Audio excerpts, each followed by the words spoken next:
Value proposition, in our opinion, is the number one factor that determines the startup success, right? Whether it is pitching to stakeholders, VCs, or just to your prospects. If you don't have a very clear value proposition, most likely they're going to skip you and move on to the next shiny thing on their agenda for the day. If I were to give one piece of advice to our startups about value proposition, it is to identify and define your value proposition statement in a way that is understandable to the stakeholders. It's probably the number one factor that's going to determine if the prospects are going to take a second look at you as a startup or not.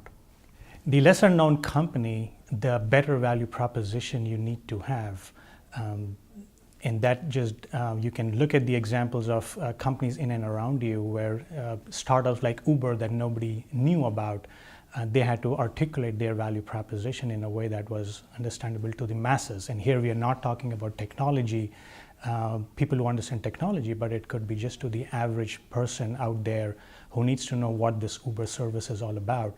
So hence, looking at companies like Uber and Apple's iPhone is a great example, where is mass consumer products that people learn to use, and the value proposition is a subtle statement that is somewhere embedded in the product and the service itself and not in any PowerPoint.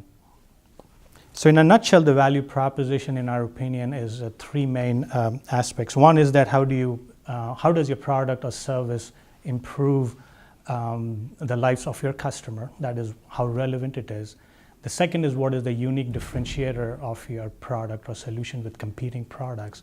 And thirdly, how fast you can bring this product or service to market to compare to what's out there.